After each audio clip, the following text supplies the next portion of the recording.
મિત્રો, psychology of learner અધ્યેતાનું મનોવિજ્ઞાનમાં આજે આપણે સ્ટેજીસ ઓફ હ્યુમન ડેવલપમેન્ટ માનવ વિકાસના તબક્કાઓ વિશે જાણીશું. જન્મ થાય તે પહેલાં માતાના ગર્ભમાં બાળકના વિકાસની પ્રક્રિયા શરૂ થઈ જાય છે. આ પ્રક્રિયામાં એક અથવા બીજી રીતે સતત ચાલતી પ્રક્રિયા છે અને આ પ્રક્રિયા મૃત્યુ પર્યંત સુધી ચાલતી રહે છે. આ વિકાસની પ્રક્રિયા દરેક તબક્કામાં એક સમાન જોવા મળતી હોતી નથી. માનવ વિકાસના તબક્કા અને તેનો સમયગાળો ઉંમરના સંદર્ભે નક્કી કરવામાં આવ્યો છે. જાતિ અનુસાર તેમાં એકાદ વર્ષનો તફાવત શક્ય છે, એટલે કે મેલ ફિમેલ બોયઝ એન્ડ ગર્લ્સમાં આ તબક્કાઓનો જે સમયગાળો છે તેમાં 1 વર્ષનો વધારો કે ઘટાડો હોઈ શકે છે. વિશ્વની દરેક વ્યક્તિ આ તરાવમાંથી ચોક્કસપણે પસાર થતી હોય છે. વિકાસની આ તરાહ સાર્વત્રિક છે, એટલે દરેક જગ્યાએ આ તરાહ જોવા મળે છે. હવે આપણે માનવ વિકાસના તબક્કાઓ વિશે જાણીએ.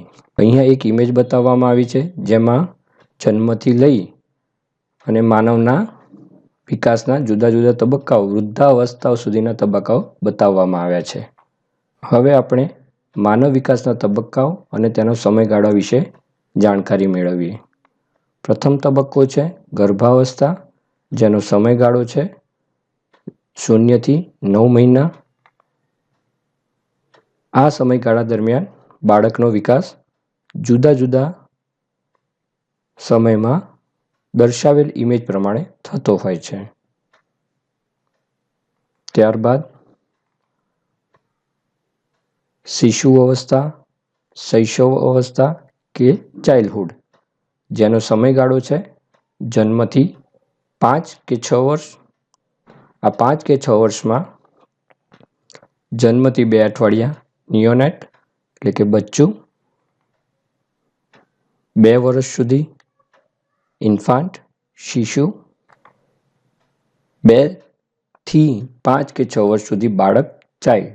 આ મુજબ શિશુ અવસ્થા કે શૈશવ અવસ્થા હોય છે. ત્યારબાદ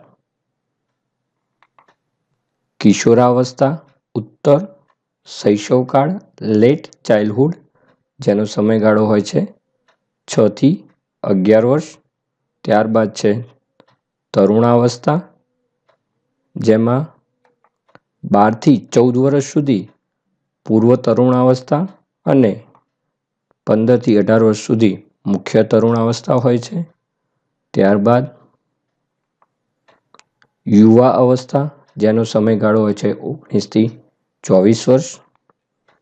પુખ્તાવસ્થા એડલ્ટહુડ, જેનો સમયગાળો હોય છે 25 થી 40 વર્ષ. પ્રૌઢાવસ્થા મિડલ એજ, જેનો સમયગાળો હોય છે 40 થી 60 વર્ષ. અને છેલ્લે વૃદ્ધાવસ્થા ઓલ્ડ એજ, જેનો સમયગાળો હોય છે 60 વર્ષથી મૃત્યુ સુધી. માનવ વિકાસના ગર્ભાવસ્થાથી લઈ વૃદ્ધાવસ્થા સુધીના તબક્કાઓ, તેના સમયગાળા વિશે જાણકારી મેળવી. આ દરેક તબક્કામાં માણસના લક્ષણો અલગ અલગ હોય છે અને દરેક તબક્કા માટે તેની જરૂરિયાતો પણ અલગ અલગ હોય છે, જેનું આપણે ધ્યાન રાખવું જોઈએ.